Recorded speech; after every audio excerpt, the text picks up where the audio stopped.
I believe that you do what you are capable and inclined to do. So if even simply listening to what this conversation's giving you today gives you the energy and the motivation and the ideas to go out and make improvements, you can absolutely do that. I think the reality comes when we turn to the busy work and we start doing all the things, and some of the most critical things get left on the back burner. Hey, welcome to my channel. My name is Kristy Yoder, host of the Master Delegator Podcast. The Master Delegator Podcast is for busy and overwhelmed entrepreneurs who want to learn how to become effective in the area of delegation and learn how to hire great virtual assistants to help them scale their business and have more time and freedom. If you are new to this channel, please consider subscribing and don't forget to click the notification bell so you get notified every time I post a new video. All right, let's get started. Hey, in this podcast episode, I had a chance to talk to Joe Ingram. Joe is a former advertising agency director turned business coach, brand messaging strategist, and energy curator. Joe helps high achieving and ambitious female coaches clarify their unique brand messaging so they can magnetize their soul clients by combining proven online business strategies with energetics, including pranic healing, breathwork, and law of attraction. Within her signature program called Time to Rise, Joe teaches coaches how to elevate their messaging so they go from unseen to stand out in their crowded niche, together with tools to invite ease and alignment into everyday business growth. Joe lives in London, UK with her husband, three daughters, and lockdown rescue cat Olive. And her perfect day always starts with hand feeding the swans in her nearby woods. Just so you have an idea, those who are listening to this episode right now, it's Thursday today, Thursday morning here in the States, and I think it's Thursday afternoon in the UK, right, Joe? That's right. Yep. And on Monday, Joe actually interviewed me for her podcast show, and I talked about delegation. So, if that's something you want to learn more about, and I'm sure you do because you're listening to this podcast, which is about master, learning how to become a master delegator. So, go ahead and check out Joe's podcast show, which is called Goals with Soul. I that's the correct title, right, of your show. Yep. Exactly. Goals with soul. Yes, I love your podcast title. It just goes to show that you are a very purpose driven person and you do your business. You make sure that it's aligned with your goals, and you also teach other people how to do that. So today, the table has turned. I am now going to interview Joe about brand messaging and how to create a unique value proposition for your business. So, Joe, before we dig deeper on how we can create a unique value proposition, educate us about brand messaging. What is brand messaging and why you think that is important for us to have in our business? What a great first question. Right. Let's dive in. So, what tends to happen before people ask the question, even about brand messaging, is that they just start doing all the things, right? So, in the coaching space, for example, that I occupy, people are throwing money at Facebook ads and they're spending money on these big online programs, which seem to have the promise of being able to solve all the problems and help your business flow.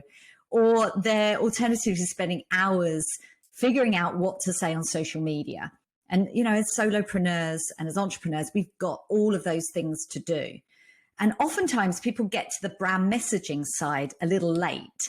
They throw something together and they just go, well, look, this is what I do. And I've got a vague idea of who I do it for. And I'm just going to get going.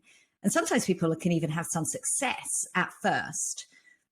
But we work in such a crowded industry. So many people now, more than ever since the pandemic and since, the great resignation, people are coming in droves onto the online, into coaching, into service-based businesses.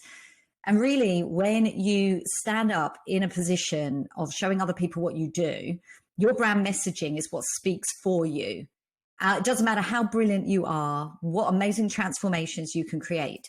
If you're not transmitting that through what you say and what you do, usually online, you're not really giving yourself an opportunity for people to truly understand why they should work with you, rather than the many other people who proclaim to be doing something similar in your crowded niche.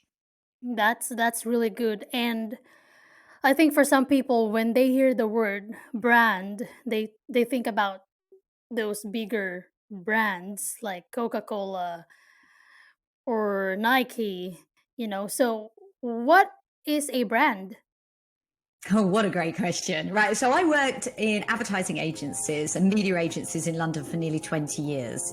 And I completely understand the perception that brands are multi-million pound advertisers, because I ran their media spend for many, many years and worked on the big questions for brands like Microsoft and Johnson & Johnson about what exactly we're trying to transmit to people and encourage them to buy more, right? But as personal brands, which is what we mostly are, the questions are not that dissimilar.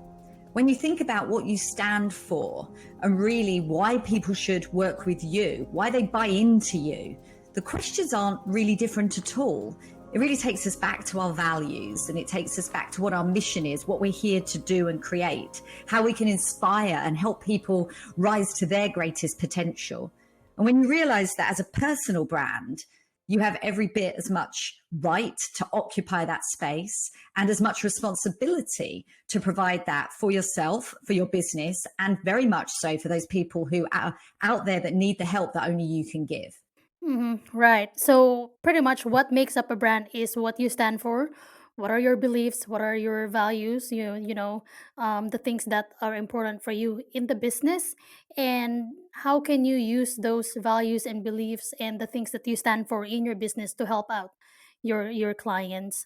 So okay, you mentioned earlier that there's a lot of businesses that are running ads, paid ads on social media, but they don't know who they really are. As a business, they don't know their branding. So when do they come to a point where they realize that they don't have a brand messaging? Like how do they wake up from that, from that mess, or from that wrong belief that they got everything covered, while in reality they're running ads but people don't really know what they're doing? Yeah. So how do they know that they've got a brand messaging problem? Yeah. Usually crops up in one of two ways, and oftentimes both. One is the tangible, real life results that suggest that you need to go back to the foundational messaging aspect. So if you're running ads and you're not getting the results, you're running ads and people are coming to your webpage or they're coming to your Instagram profile, and yet it's not translating into the call to action that you desire, whether that's bringing people onto a discovery call or having people click on your sales page. If those things aren't happening, what's the disconnect? And oftentimes you might have even written some half decent ad copy that's people are like, oh, okay, that sounds interesting. And they get there and there's just a disconnect. So there's tangible evidence that something isn't working. But it can also come from inside. Oftentimes people will realize that even though they might be having some success and making some money in their business, something just isn't aligned for them about their brand messaging. Particularly now, many of us heart-centered, purpose-driven entrepreneurs, we're constantly working on ourselves. We're doing the inner work, we're developing, we're expanding. And sometimes we've created propositions, messaging, offers that we've left behind with the inner work. And we've started to work with clients who no longer meet us where we need to be when it comes to being inspired, being lit up. And suddenly things feel off. Those offers that used to excite you so much, that used to just want to show up and sell, feel like chewed up old chewing gum. You're kind of like, I just don't really want to teach that. I feel called in a slightly different direction. And that's when that alignment of your mission and message just can be dialed so much more deeply into really what you do in your business. Because our energy is everything, right? Yeah. When we show up, and we're selling, we're transforming. If we're lit up and inspired, by what we do and the people that we work with, there's an energy there that makes you feel lit up every day and creates this transformation in our clients that you really can't fake. If the offers, the messaging that you're really putting out there, even if there's some success there in making money, isn't really creating that energetic alignment that you need to do a job and run a business, that is the reason that you wanted to do it in the first place. We all wanted to feel lit up, love it, and feel passionate. We moved out of corporate, we moved out of day jobs. This is the reason why we have to look at our messaging and really explore what part of ourselves is missing. I love that. And you know what? I think most business owners, especially when they are just starting out, because they're not educated properly on brand messaging. I think what they do is they look up their competitors, like they look up like, let's say, 3 to 5 competitors, and they will look at their messaging on their website, and they tend to copy those messaging that their competitors have, because they just want to run their business immediately and they want to launch a website immediately. So I think most business owners do those things, and that's why what you're doing, Joe, is very important, because you are educating people, specifically business owners, that hey, you should not do that because you are different, you are unique, you have different beliefs and values, as compared to your competition. So, and also you shouldn't copy your competition's brand messaging, because you have to stand out. You have to always ask yourself what separates you from your competition. And I think that's something that we're also going to discuss today, steps to creating a unique value proposition. So tell us, Joe, so let's say I'm a business owner and I was running ads and I did not see results that I was expecting, and it's mainly because my messaging on my website is not clear. My value proposition is not clear, and my target audience is not also clear on my website. And so, what do I do now to create a unique value proposition for my business? Absolutely. And there are steps that you have to go through quite methodically to make sure that you've really understood the foundation about what you are, who you work for, what you do, how you help, and all those questions. The way I like to approach it is I start out with the you in the business. And too frequently, particularly when it comes to running businesses, people say, go out in the market, find what people want, do that, and make money. The problem is it kind of leaves you out of the equation. And I'm a firm believer in finding joy in what you do every day. As a veteran of nearly 20 years in corporate, I experienced what it was like for far too long working in a business that didn't light me up, that I didn't feel aligned with. As much as I enjoyed some aspects of the work and the marketing side, the culture and a lot of the service-based values were not aligned. So the first thing is look at yourself. And I like to dive into what I call my Brand E.P.I.C.S method. And we dive into 5 key aspects of ourselves. We look at E is for experience, P is for pain, I is for interests, C is for character, and S is for skills. And those 5 aspects of ourselves can be dialed up and focused on in different ways, and everybody's different. And the pain, that's one I'd like to talk about just for a second, because it's something that's so important and so often overlooked, is really the pain points and problems, the struggles that you've been through in your life, in your work, and you've been able to overcome this and indeed help others do that too. And I think oftentimes people suppress the authenticity of their own journey and try and just show up as a guru, a finished article, one of the side effects of the cookie cutter coaching problem or the cookie cutter business copycats, where you just go out and you say, oh, there's a leader in my industry, I will just have messaging like that. Well, it doesn't really express your journey, your why it is that you're the right person to help. And the interesting thing, and too many people forget this, is that there are lots of potential clients out there. We often come to things in quite a scarcity mindset where we think we're in competition with all the other people in our niche. And the reality is that people will work with you because they feel called and resonant with your message. And we like to work with people that have some commonalities, that understand us in some way.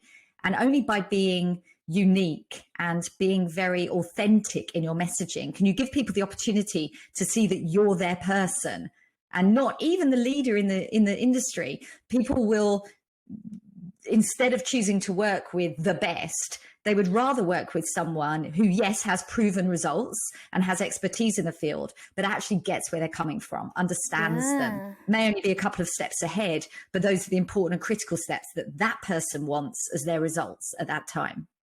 Yeah, that is really good. And I like that you said that you also need to process and to know what are the things that you've went through, your pain points, your personal pain point, and how you can use that to help your audience, because nowadays people are so focused on resolving other people's pain points, while in reality you are also dealing with something yourself, and you need to kind of heal first, and figure out how to solve your own pain points so that you can then share that solution to other people. Are you sick and tired of being overwhelmed and afraid you'll never scale your business? Meet Smart VAs. Unlike many virtual assistant agencies that only assign one dedicated virtual assistant, we provide flexibility for growing businesses by assigning a team of experienced virtual assistants that can do different tasks to support your continuous growth. Visit smartvas.online to book a free discovery call and start growing your business.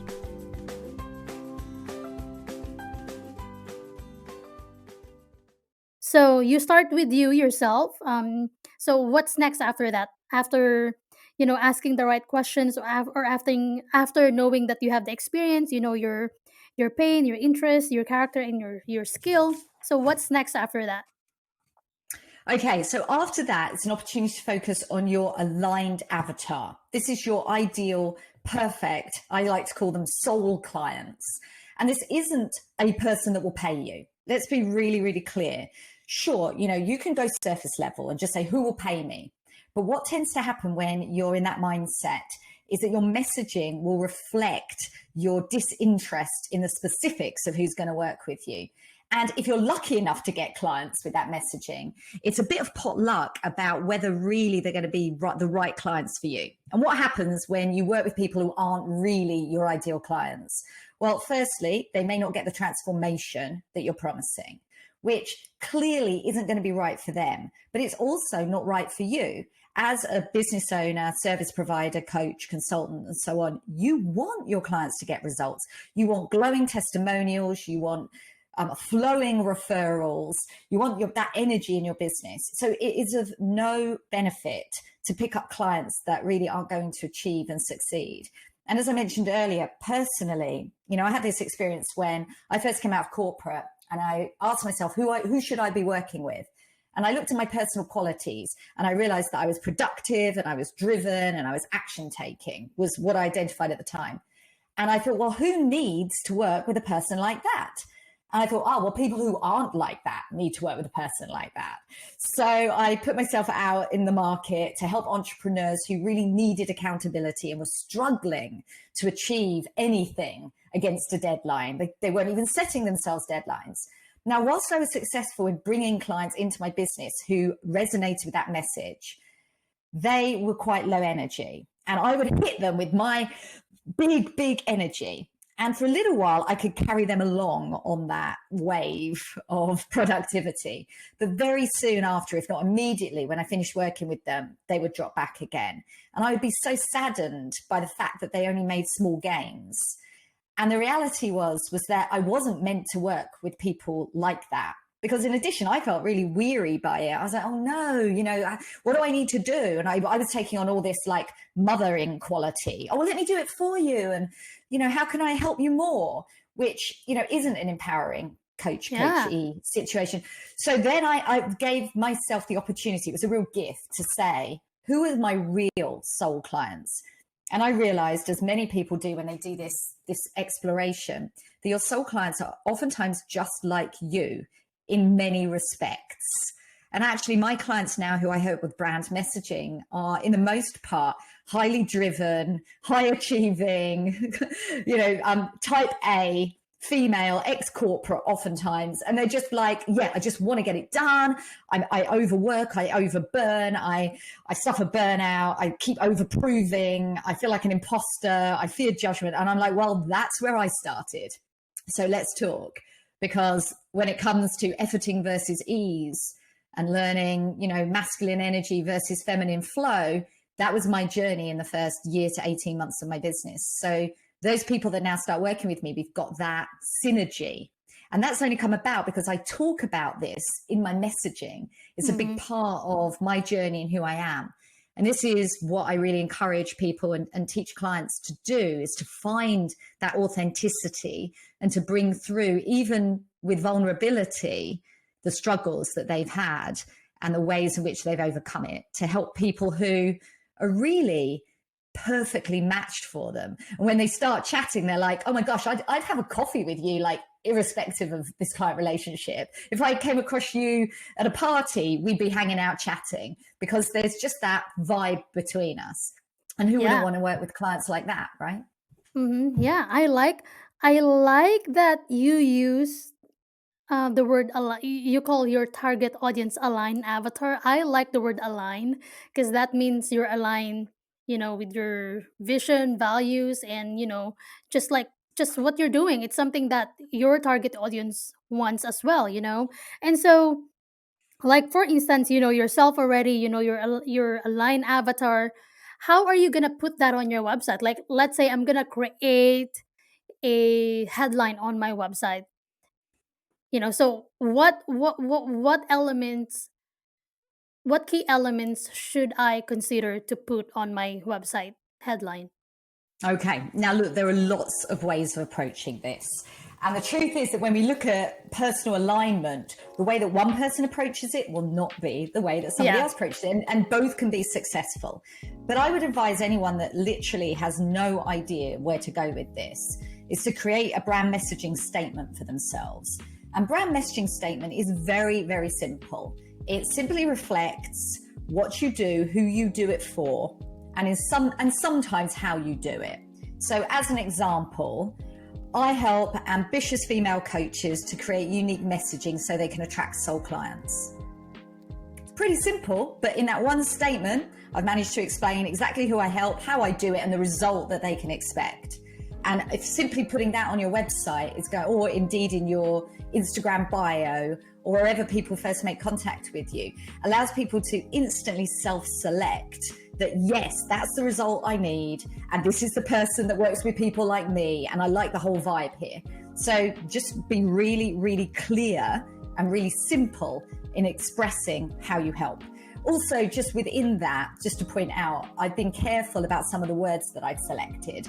So for example, I've used the word soul client because the way that I work is very much about strategy combined with energy. Like you mentioned, goals with soul. It's that duality, that masculine and feminine goals and soul, and strategies and energy. So I use the word soul because a lot of the people that I work with really enjoy the element of energetic work. Like I'm a breathwork facilitator and I work in my group program.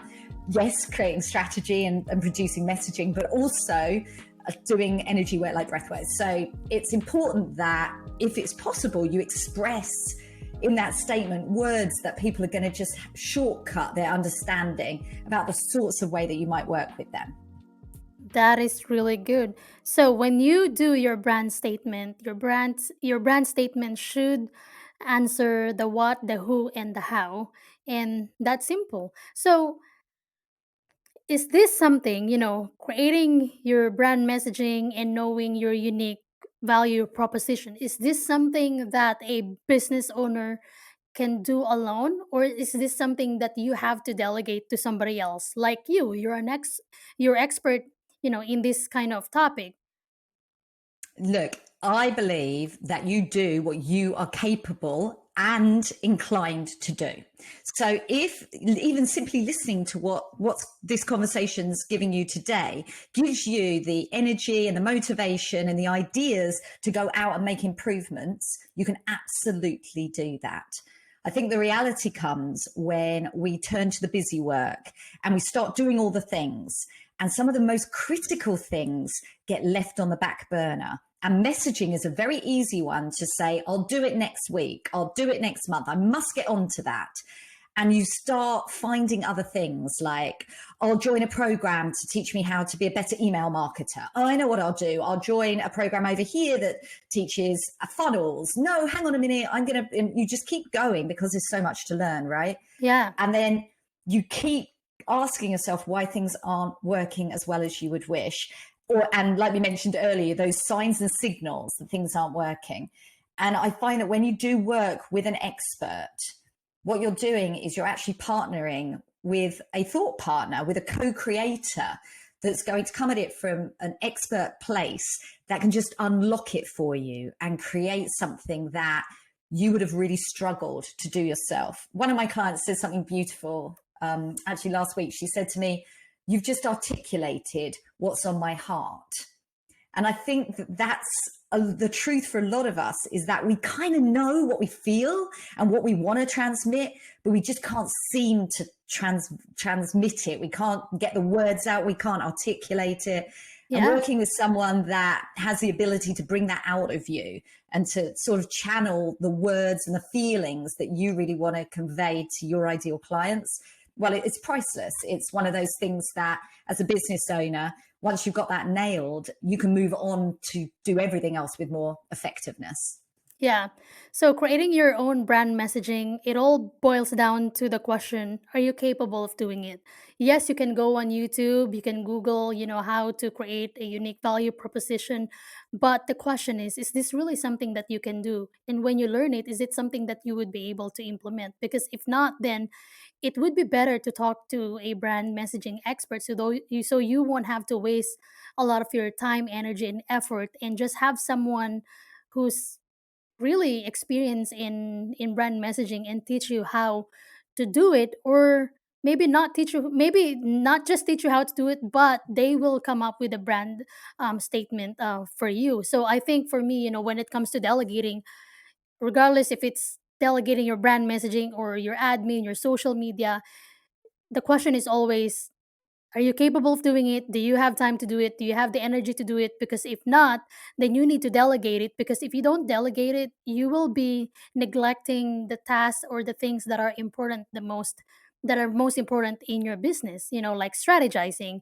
So, and thinking of new innovations to grow your business even more. So, you are now a team of 4. When did you realize that you need to add team members to your business? Well, it's a bit like I mentioned earlier about getting busy doing all the things. I'm not saying that from a high almighty position of observing others. I'm saying that because that was exactly what I've done myself and sometimes still do, because when you're competent and when you're enthusiastic, you kind of just get your finger in all the pies and you're like, I can build a funnel, and I really want to master my own email marketing. I can do that. And you start getting excited and getting distracted, but before too long, you start getting overwhelmed, which is something that I had experienced before I then had burnout, because I was doing all the things. I launched 3 programs, started a membership, started my podcast. I mean, the list just went on and on and on of everything that I tried to do in that first 6 months. But then now I understand that actually getting people around to support me and having that spaciousness to focus on those things that mean the most to my business has been absolutely transformative. And I think that it was only when I'd experienced that burnout and gone back to basics, and like, I didn't burn my business to the ground, but I did strip away a lot of what was going on. And that's when my messaging clarity really started dropping in, because I had the space to really think about, what do I add? What am I bringing? What are my unique talents? With all these years working in marketing and media and having a passion, but also my own experiences in denying a lot of who I was. And some people describe it as woo-woo, but the reality is that I was becoming increasingly spiritual in my approach. And yet I wasn't talking about that. I was talking about productivity and accountability, but really I wanted to talk about manifesting and I wanted to talk about flow. And so in my own podcast, that's when I started to just talk about this stuff. And I just said, you know what, I'm just going to share it. And before long, I got clarity. I was like, actually, I'm a person that spans both, and that's who I want to be. That's what lights me up. And I've just got to get over the fear of judgment and the imposter syndrome that came along with that, and step into my new reality. That is me now, not me one day, me now. And something incredible happened, I think, about a month or two after I started sharing about my manifesting journey at the time, because I did not see myself as an expert. I got this lovely message from a regular listener who said, oh, when are you going to hold a manifesting workshop? Because I really want to know more about this stuff. And I was like, a manifest me? Seriously? But really, it was a light bulb moment, because it enabled me to see that actually the power of creating messaging and stepping in and owning what you're passionate about and having a mission and a way of approaching things is really what changes everything in your business. And the energy shifted soon after that. But to your point, Kristy, if I hadn't have had the support to enable me to get that thinking space, I think it would have been almost impossible to make that leap.